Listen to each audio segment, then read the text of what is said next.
Okay, greetings, comrades. I want to thank you all for joining us on this important day of action across the country in defense and in advance of the cause of higher education.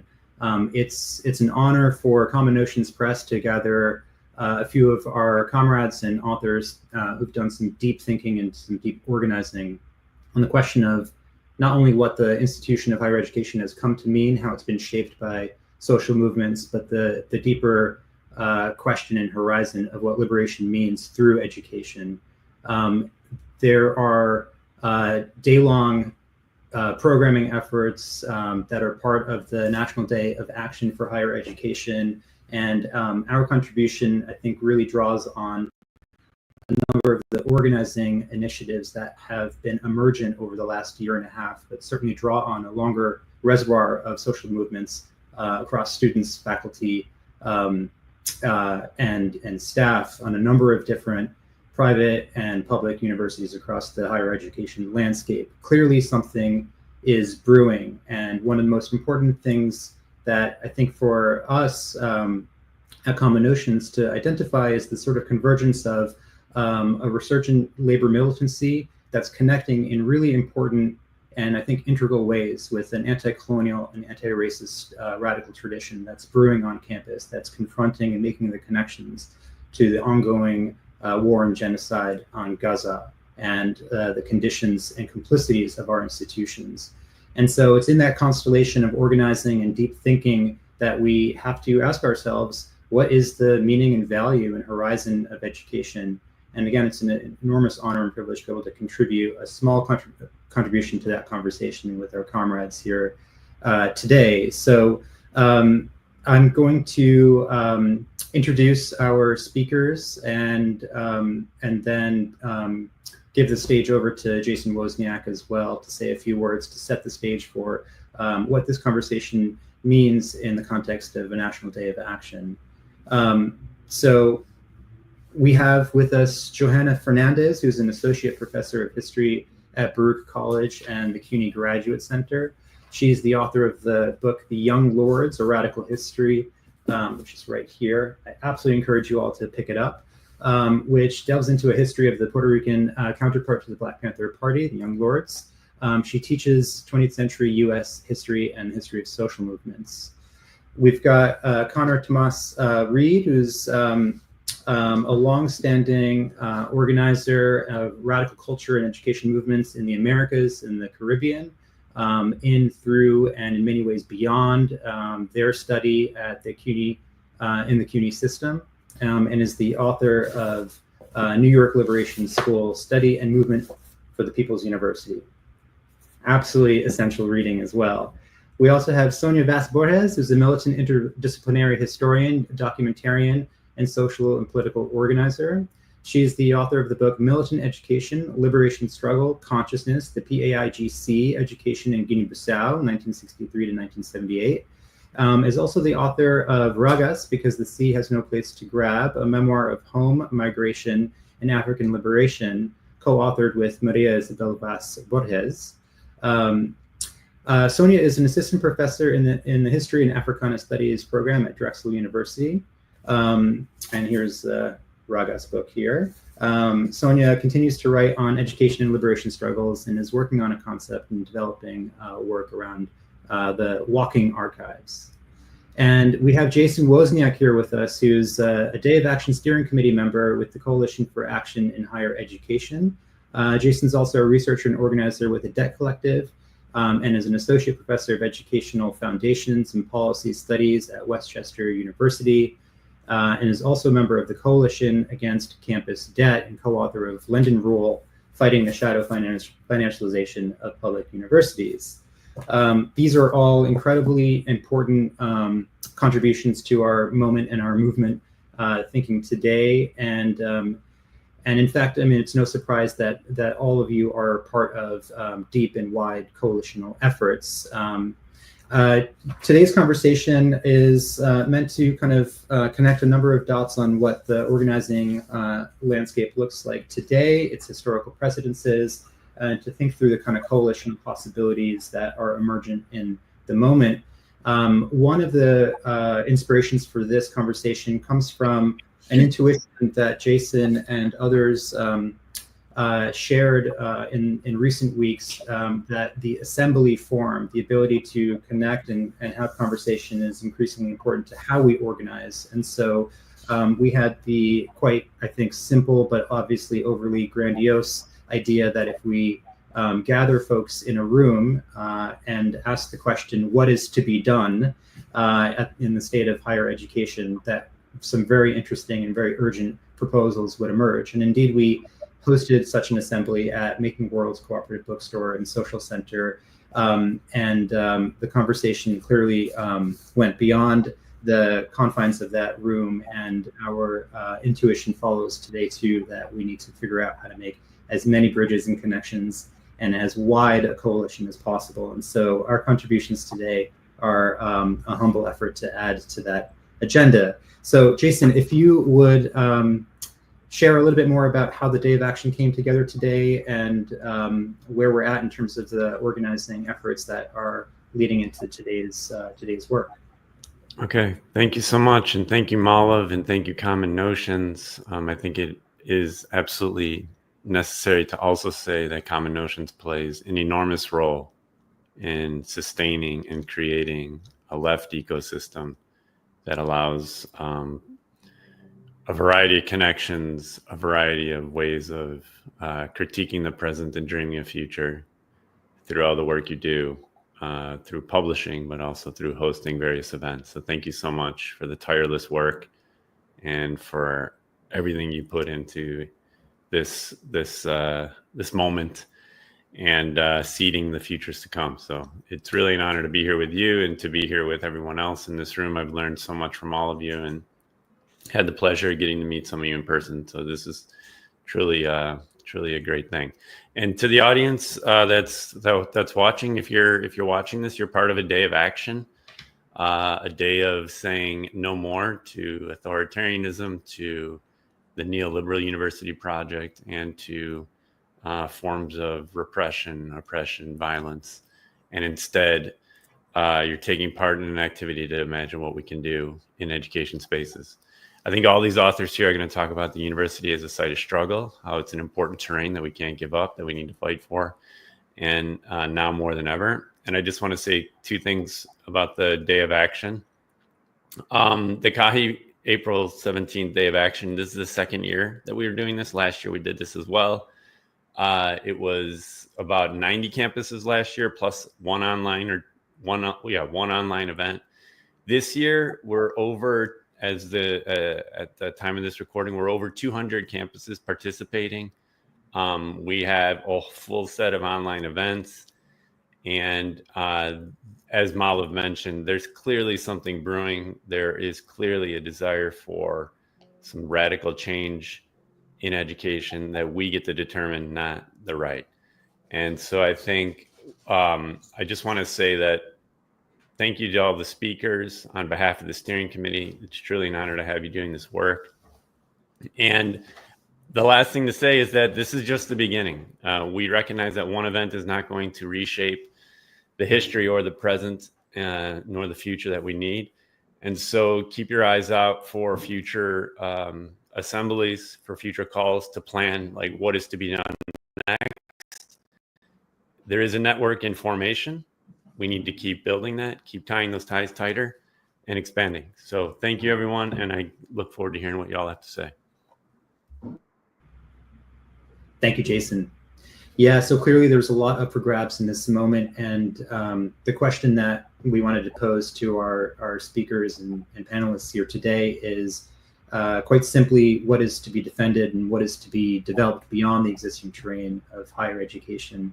And I just wanted to add a note that comes from Stephen Salaita, who delivered a lecture earlier this week entitled "No Resurrection, the Life and Death of the University," in which he asks a really important question: what does an education mean amidst so much brutality transmitted onto our screens? And what does it say that we view attending class and concern for the genocide as separate pursuits, if not dialogical opposites?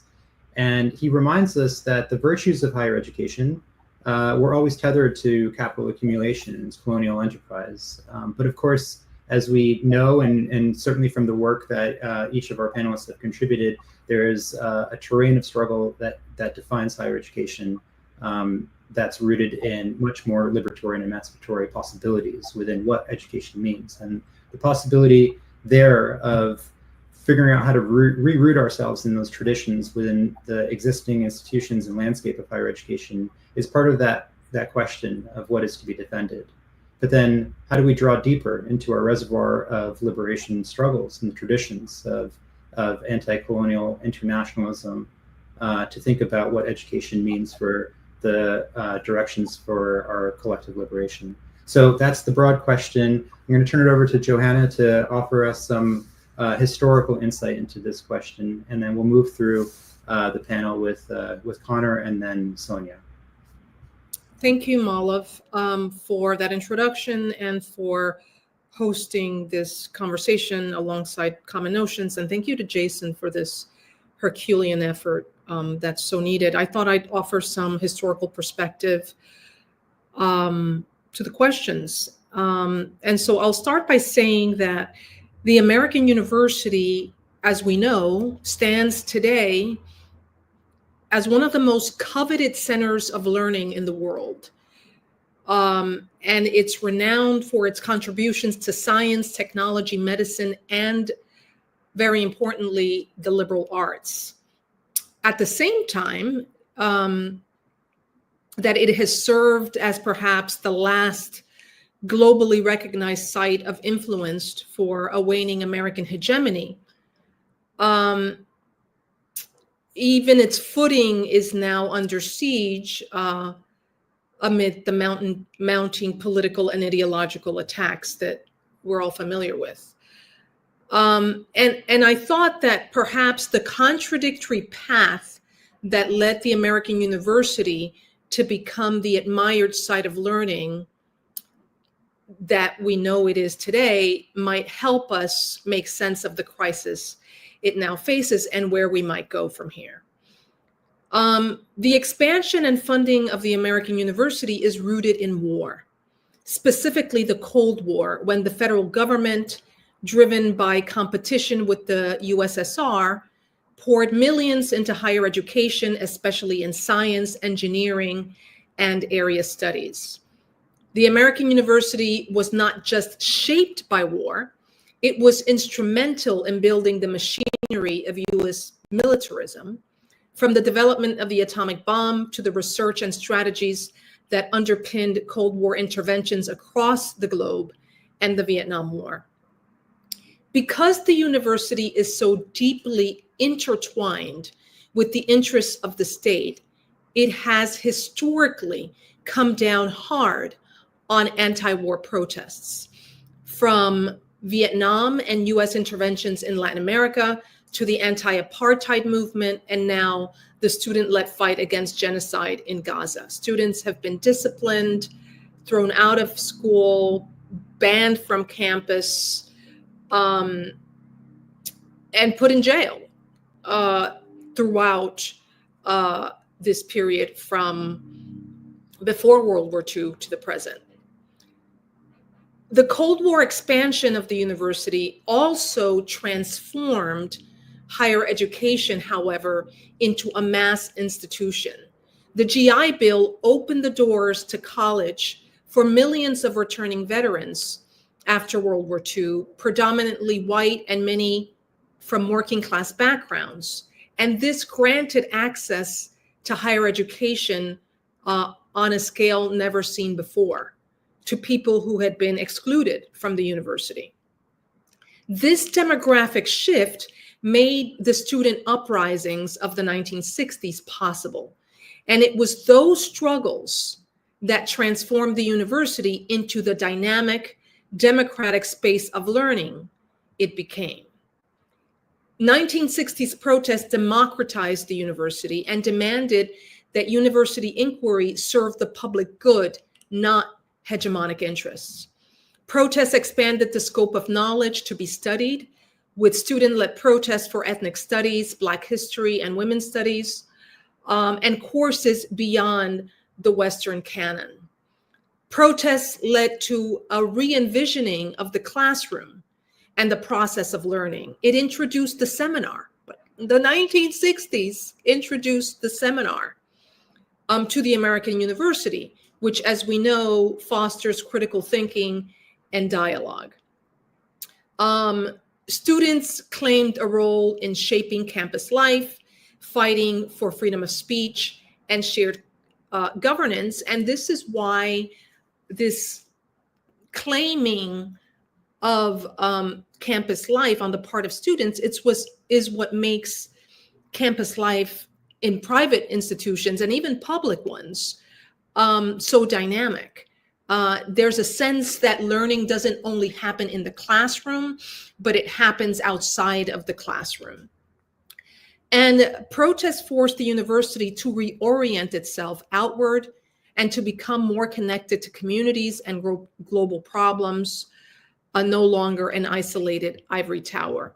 But as we know, since the 1960s, the university has become reliant on student debt and increasingly entrenched in corporate structures, partnerships, and control. And we know that it is reliant on contingent labor.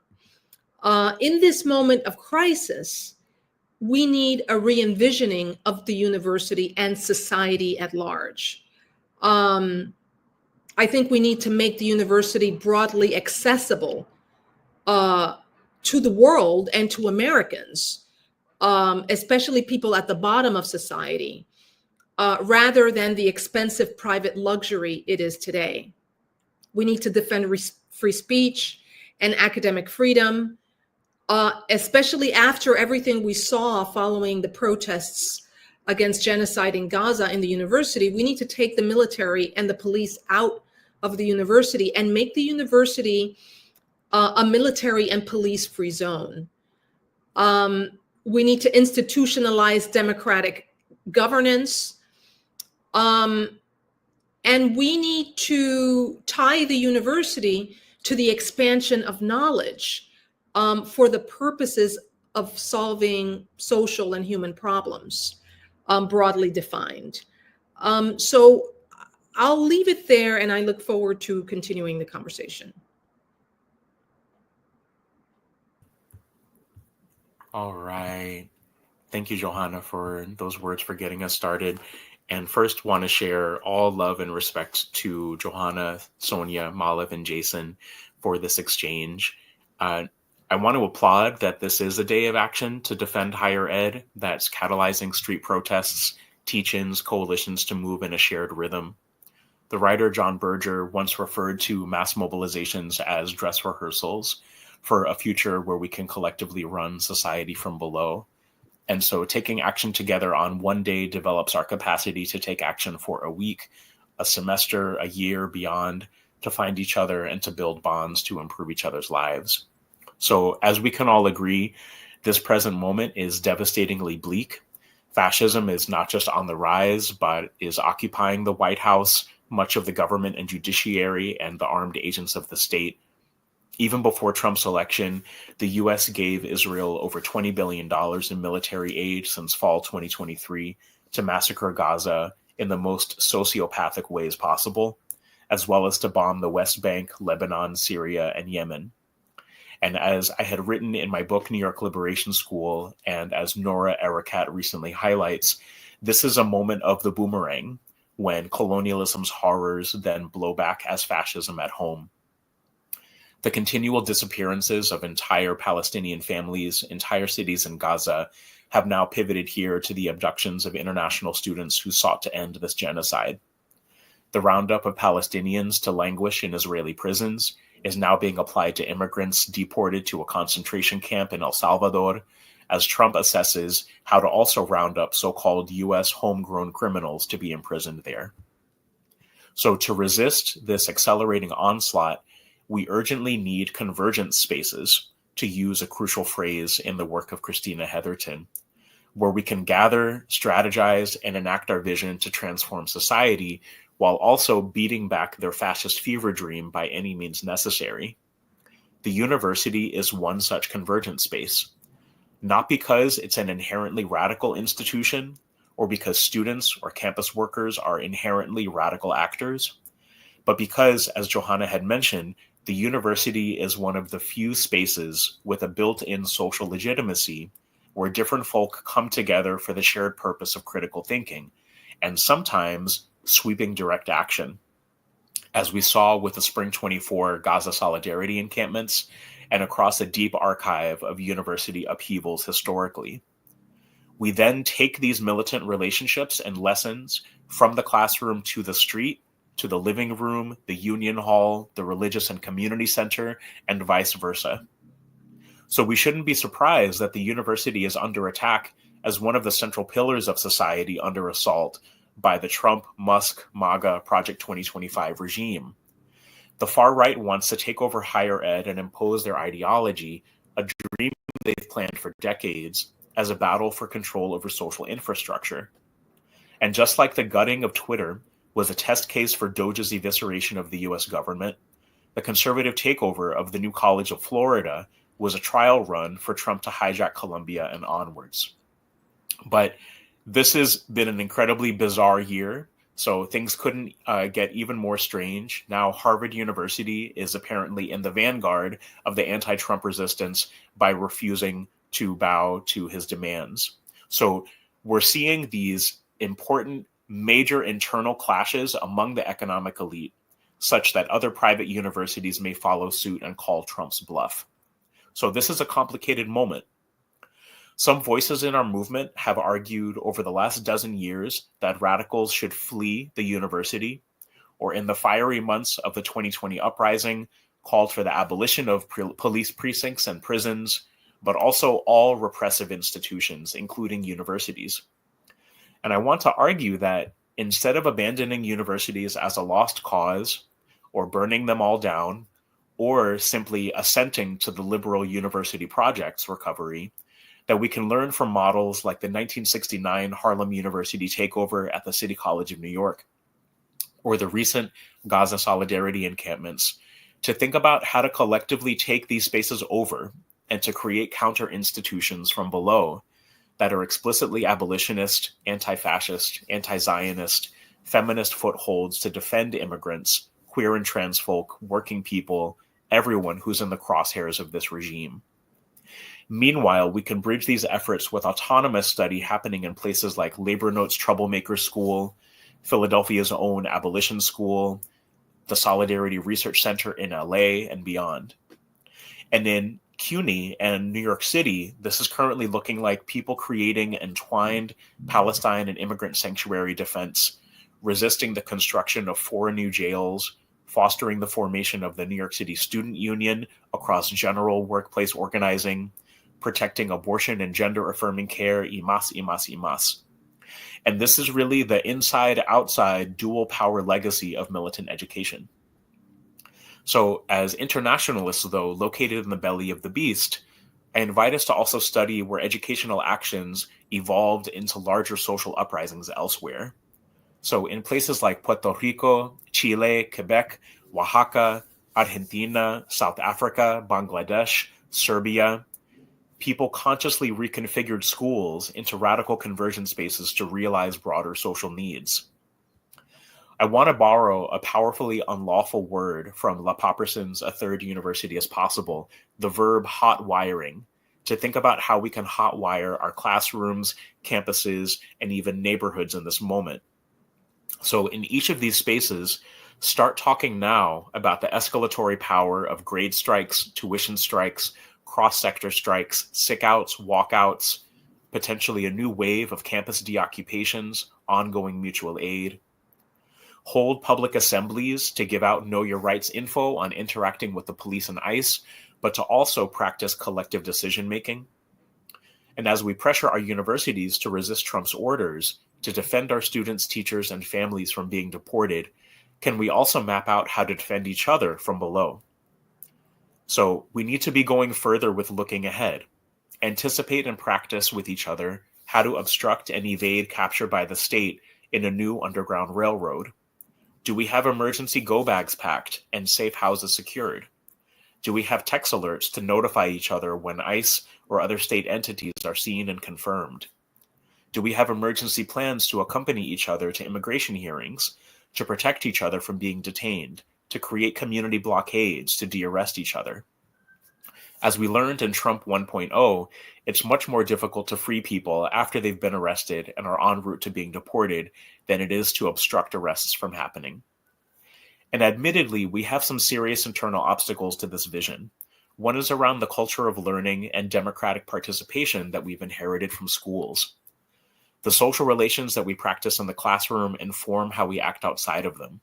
So higher ed has taught us how to analyze this moment, but not how to fight within it. The demands of the drafting of demands need to be conjoined with a plan to win them. So just really briefly, thinking about how this dynamic occurs outside of the classroom. So hundreds of thousands of people have been attending these Fight the Oligarchy rallies held by Bernie Sanders and Alexandria Ocasio-Cortez, but as spectators listening to speeches rather than being plugged into concrete actions. Masses of people are stuck in a position of being an audience that watches in horror at the unfolding of fascism, rather than learning how to enter the plot and recompose it. And so I want for us to think about, really over the last 2 decades, the multiple waves of mobilizations, thinking about 2020, abolition and COVID mutual aid, 2023, the Gaza solidarity wave, but before that, anti-fascist and women's mobilizations under Trump, Standing Rock, Black Lives Matter 1.0, Occupy Wall Street, massive day without an immigrant strikes. All of these major movement lessons have given us a kind of muscle memory that in moments like this is being reawakened. But we need to combine study and struggle in order to move effectively. In closing, I'll just say that our enemies are creating our coalitions for us. So we need to highlight these connections, that they're attacking all of us because we have common cause with each other. So together, I hope that we can activate our schools, workplaces, and neighborhoods as sites of militant education and action, both today, April 17th, but ongoing. We have a world to transform and a tyranny to overthrow. And in closing, I want to lift up the words of C.L.R. James, who once put it, "The rich are only defeated when running for their lives." Thank you. And now kick it to Sonia.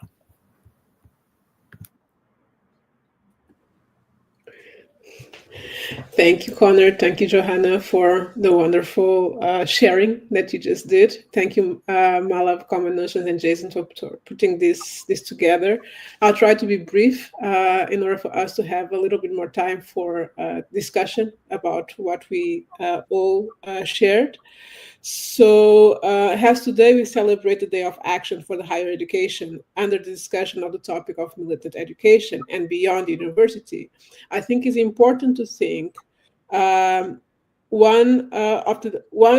first about the definition of militant education, how it was given to us from the African Party for Independence of Guinea-Bissau and Cape Verde, that it was grounded on the forests of Guinea-Bissau between 1963 and 1974. But of course, we have to think militant education that goes beyond this time frame of dates that starts before and continues and is an inheritance of all the liberation movements that happened before this date. And this definition was provided to us in 1978. And second, I want to think about where is the place of higher education institutions and what is happening in general education system in the current times. I will start with the definition of militant education by reading how it was transmitted to us by the PAGC. And I quote, "The pedagogical role of militant education comprised 3 aspects: the political learning, the technical training, and the shaping of the individual and collective behaviors. Rooted in the community, the school was a privileged site where armed militants, farmers, and young students gathered together and learned among the people and their daily lives everything that could be useful to the progress of the struggle." End of quote. The concept and praxis of militant education was aimed to people's civilian population, military, and so on, and was supposed to be guided toward the full development of the self as a liberated African individual whose work was to give their conscious contribution for the sustainably development of their country. How do we link this approach to education with higher education? This approach to militant education with higher education? I think one of the major things to have in mind is that higher education is not an isolated institution, that it keeps its seat at the top of the education chair, as we tend to common sense think about it. Normally, or we normally see it. I think it's important to think higher education as part of the process that would not exist without the work of kindergartens, primary school, high school, cultural institutions, professional schools, recreation centers, and their programs, and also the coalitions that is done around the society as a collective. And therefore, the decision of these times that we are living should not be taken in isolation of thinking each institution as an individual, but rather to think it in a collective manner. And this would then follow one of the points of militant education, that is a transformation of individual and collective behaviors that should not be read only directed to people, but also toward learning, and also again toward teaching, and also the institution of education that operates it. Because I think what it needs to be defended here is not just the right to teach, the right to learn, but also the right to think, and thinking critically. But above all, more important is the right and the need to work together as a collective.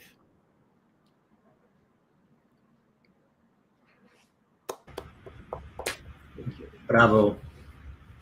Thank you, Sonia, Coco, Johanna. Those were incredibly rich contributions and opening salvos to this conversation. As Jason mentioned, today's Day of Action is just one point on a long path ahead of conversations and actions that will be organized. So there's so much more to say about each of your contributions.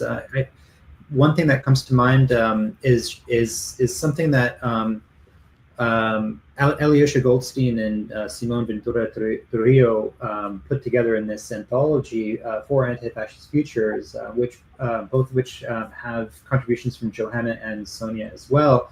That the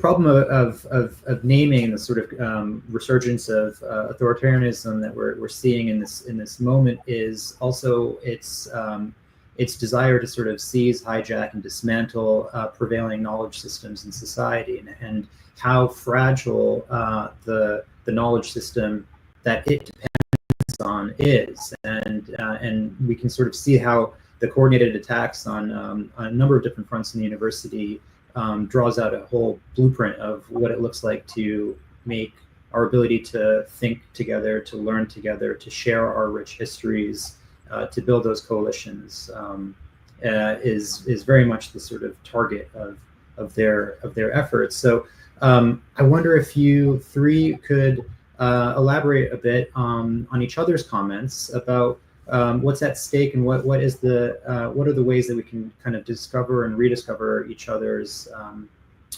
histories and knowledges. How do we organize the forms of knowledge that are so imperiled and to be defended in this moment?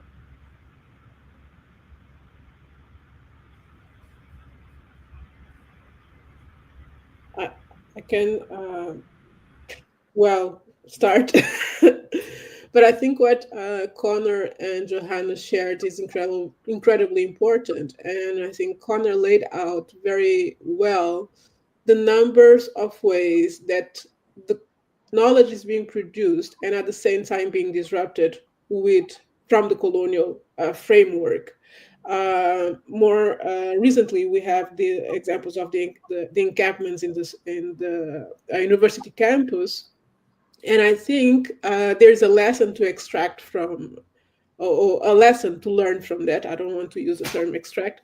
There's a very important lesson to learn from that, is how in these encampments, there is the liberation schools, there is the liberation library, and to see how we as teachers or us as educators were able to teach outside of the classroom and to combine classes together with different number of students from different majors and minors and backgrounds. So I think one of the ways to think about knowledge and production of knowledge and defense, to defend knowledge, is to see how these practices is happening right in front of our eyes, and is happening inside the campus, like in these encampments. But that does not mean that we as educators cannot bring that to the classroom. I think, for example, our classes are so divided, from 10 to 12 I'm teaching this, and at the same time another colleague is teaching another material. So why not combine these two classes at the same time, and create a more in-depth and a more connected understanding of knowledge that is not separated by each discipline? That will be one of the things that will come to my head.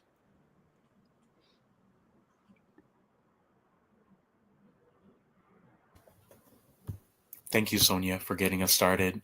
And tremendous gratitude, everyone, for sharing these wisdoms. I want to pick up on the piece that you had just mentioned. To me, it's really telling that these far-right attacks on Black studies, ethnic studies, women's studies, gender and sexuality, but also, ironically, the kind of area studies that Johanna had mentioned had come in through the Cold War in shaping of the university mid-century, that these studies have, being born through struggles, think about kind of interdisciplinary and militant questions, trying to disrupt and create new canons of thought, of methodology. And I think that the far right really wants to consciously beat back all of that. And so when thinking about all of the different ways that in the 60s and 70s that students of colors, that radical students were calling for the university to be transformed, not just who was admitted into these spaces, but also the kinds of study, what was on offer, and then the university's relationship to the surrounding communities. That's also a part of the legacy of these kinds of studies that are being defended right now. But I think that there's a way that in this moment, because there are these concerted attacks on, say, diversity, equity, inclusion, accessibility, there are concerted attacks on specific interventions in Black study, for example, such as critical race theory, that at times we can only limit our movement's aims to defending what's under attack rather than thinking about more broadly what it means to reinvent the terms of study and collaboration. And I think of this phrase that Sylvia Wynter, a Jamaican theorist practitioner, had said, that Black studies was a war. And so I want for us to be thinking about, as we're talking about defending and reclaiming these different kinds of ways that these legacies of these 60s and 70s mobilizations, that we're also talking about organizing towards a free, fully funded, reparations-focused, abolitionist, community control vision for higher ed. And it seems like, similar to earlier kinds of moments in anti-fascist movements, that this question of whether to save institutions from fascism or to whether push for a more revolutionary vision, that we are there again. And so instead of thinking about a kind of stagist approach, first we defend Harvard and then we talk about transforming it, that we try to infuse both of those things at the same time, to think about what study and militancy look like together, which is really the kind of horizon of the Intifada. It's the horizon of luchas, of the Zapatistas' schools for transforming people's conditions. So to really think about what's at stake, but then also what's possible here. Thank you all for those interventions. Really rich conversation. I mean, the university in the United States, as it was fought for and expanded in the post-World War II period, is the place where social control is weakened. Because education is a profoundly liberating thing. It's the place where you get to question the contours, structures, logic of society. It's where you encounter knowledge broadly defined on science, history, art. It's the place where ideology, right, the dominant ideas of society, begin to weaken some. And that's the reason why the university has been identified, and professors, by J.D. Vance as the enemy. And he was quoted, literally, he said, professors are the enemy. Not because we're attempting to control what students think, but because we expose students to a broader scope of knowledge, the structural roots of social problems, and beyond, that they don't encounter in everyday life in American society. So it's a profound threat. And that's what's at stake. It's the place in American society where there is rigorous discourse about society and its problems, in a country where McCarthyism has narrowed the terms of dialogue in the public square. That's in Latin America, in the Middle East, in Africa, people are talking rigorously about social problems in the public square. Our history and the history of anti-communism in this country has made the university a protected site of broad dialogue on all manner of problems, scientific, artistic, and social.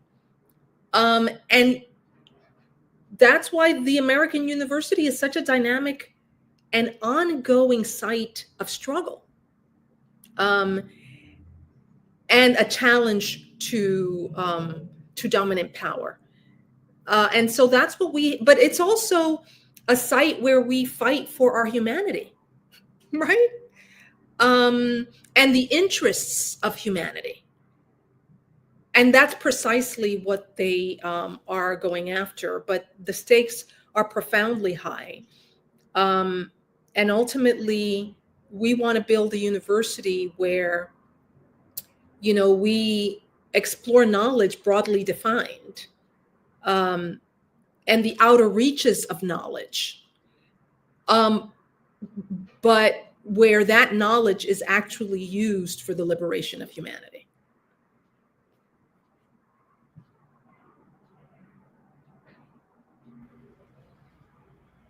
Thank you, Johanna. I'm reminded, so Jason had to hop off because he's required in many different spaces and times, coordinating things behind the scenes for today. But the question I was thinking, I think he would have a lot to contribute to as well, which is the question of pedagogy. But I just want to kind of highlight that in all of your comments, you're giving us a picture of the university, even as it's been historically formed and controlled and organized as a repressive institution in society, as also enormously flexible and able to be shaped by a number of different social movement formations.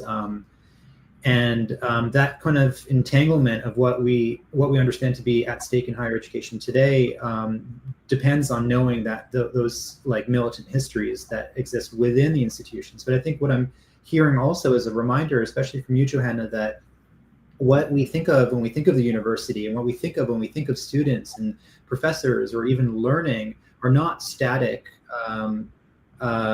objects to either be defended or to be advanced. In fact, that there's an enormous amount of transformation and fluidity that comes with exactly the types of histories you're drawing from, that there is a pedagogy that comes from the movements themselves. And I think there's another element of this that, I mean, this moment requires so many different forms of collective self-defense, of creating space for each other, of knowing that we can, in different ways, guarantee each other's safety and well-being so that we can thrive in this moment. There's another element that I think each of you have sort of spoken to in the different militant histories you were drawing from, which is the question of decision-making and governance. Like, how do we think of education as a space of learning how to govern ourselves? And the formations of how we come together to make decisions and deliberations is absolutely what's at stake here in this present moment, but also for the vision of a society that we're absolutely building in this moment and beyond. And so I'm also reminded, because I've been in movement spaces with each of you for a very long time, Coco, you're always reminding folks to set a sense of direction. And so direct action without direction doesn't necessarily get us anywhere. And I remember specifically the times that you've said that in movement assemblies and classrooms and in the streets that we've been to together in our defense of the universities we're a part of as they were under attack over a long decade plus of struggles.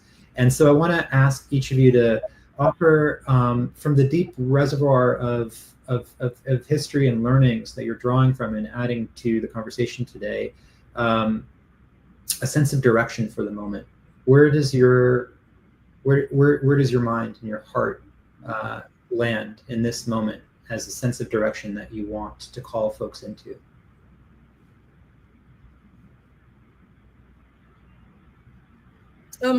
I'll start. So I'll start with the story. I'm from the Bronx, and somehow I landed at Brown University for my undergraduate experience. And I was shocked that this was a fairy tale society, campus life, with access to doctors around the clock, healthcare, food, beautiful environment.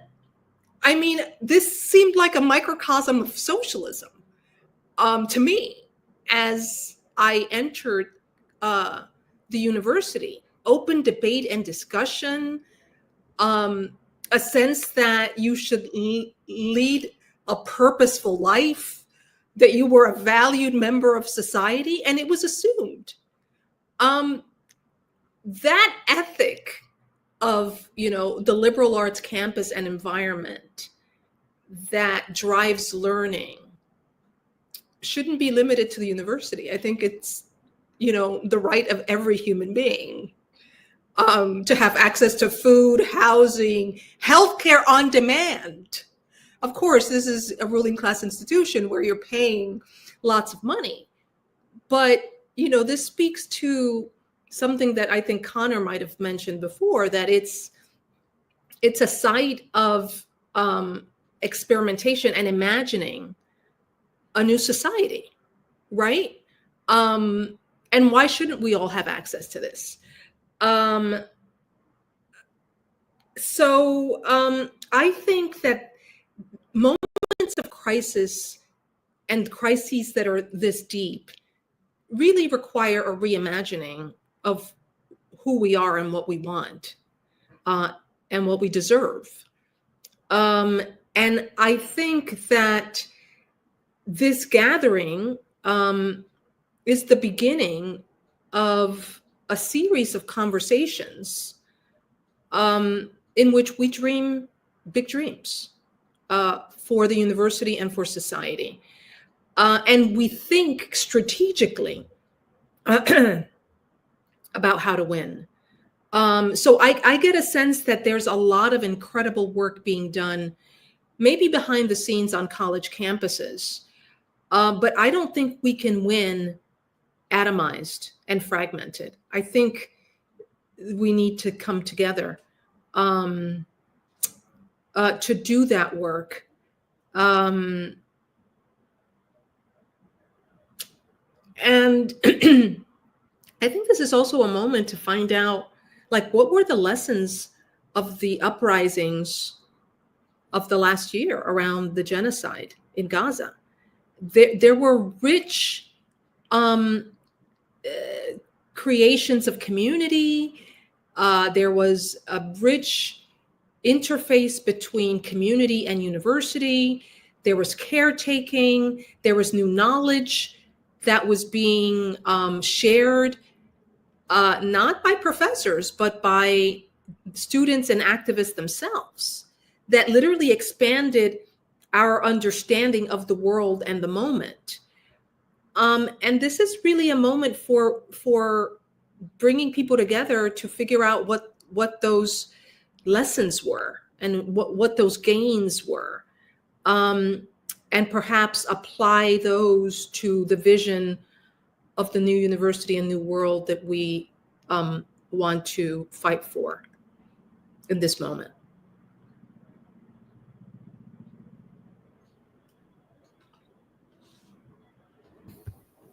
Sonia, is something coming to mind, or would you like me to jump in? Okay. Thank you, Johanna, and thank you for that question, Malav. Thinking about direct action with direction, thinking about movement strategy, and not just reacting in our protests. I want to invite people who are listening, who are tuning in, to, if you are not a part of one yet, to join an organization, to join your union. For those of you who are in classrooms, to make each classroom an explicitly coalitional space so that people can practice what it means to weave together what our fears are, but then also what our visions are for counteracting them in a space where we regularly meet. I encourage you to think about the connections between the various organizations, unions, clusters, friendship networks in the university, but then also the community relations outside of it, to try to do as much as possible to make those walls or those gates between the university and the community as porous or as jettisoned as we can. We are in a time where we're already being told to look ahead to the next electoral cycle. And I encourage people to move from this straitjacket of representational politics, of having someone else make political decisions on your behalf, to instead practicing direct democracy through assemblies, through other means. I encourage people to root ourselves in the rhythms of the year, in the rhythms of the semester. Summer is almost coming.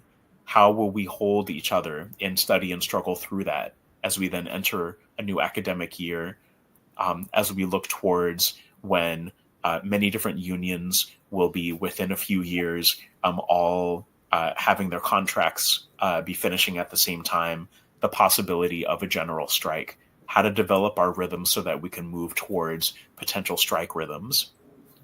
And as Johanna had mentioned, thinking about the importance of assessment after a wave of direct action. What did we learn from the encampments?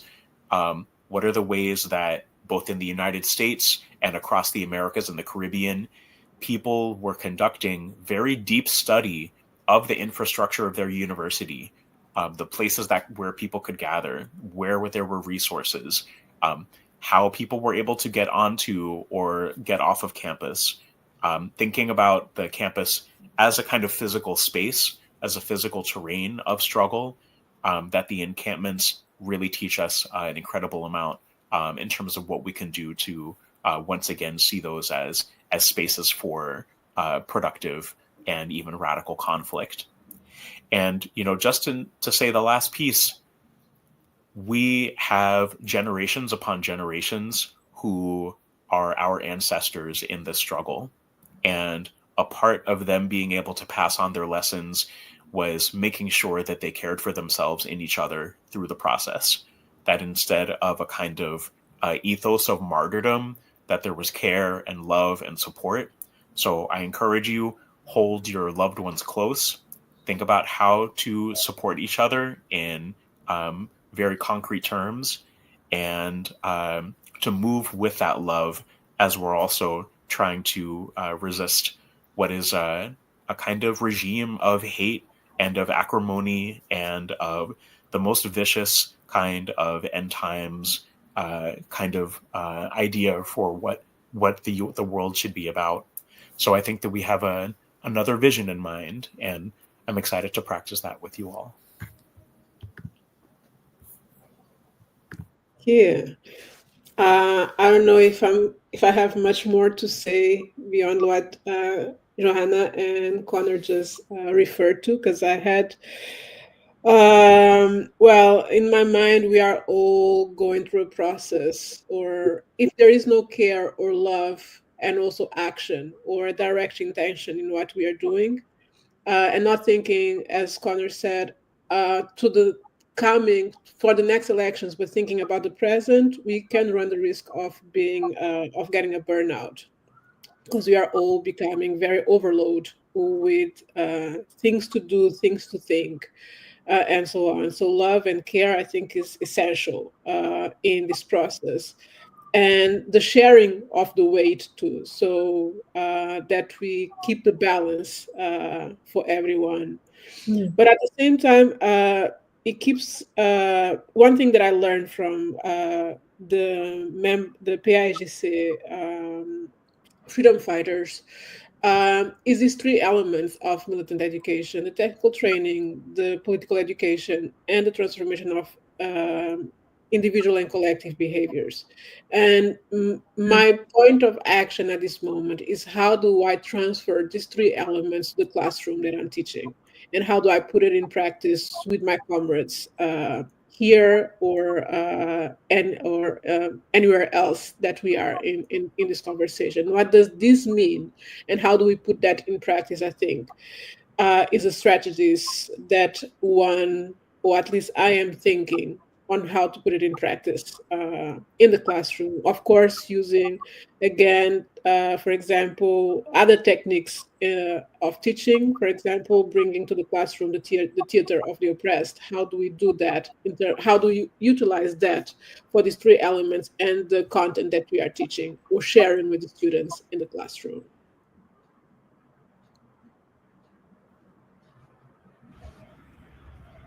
Thank you, Sonia. And Conor and Johanna, I learn so much from you every day. I'm grateful that so much of your work is practical, is reflexive, and in deep community. There are many ways to connect to the work that you're doing. I'm grateful for what you've committed to the written word, and for your time today. There are a lot of directions that are emergent in this moment. I want to thank the Coalition for Action in Higher Education for bringing us all together to ask these types of questions and to set a number of directions, and to remember, Sonia, as you said, that care and love are at the center of this. I'm reminded also when we talk about militant education, of the profound contributions that Mumia Abu-Jamal makes to this. And his birthday is in 1 week from today, on April 24th. And he is someone who never stops studying and learning, and all of his education is bound up in the freedom fighting and liberation struggles that he has taken the responsibility to listen to record, and to try to amplify, to understand, and to advance. And I can't think of a better birthday present for Mumia than all of the militant organizing and educative work that many are doing across the country. His freedom is bound up in it, as is Palestine's. So we have many paths forward ahead, and we'll trace them all together. So I want to thank you all again for joining us today in this conversation as part of a long day of action around higher education. And we'll see you in the classrooms and in the streets. Much love, y'all. Thanks, everyone. Thank you. Beautiful.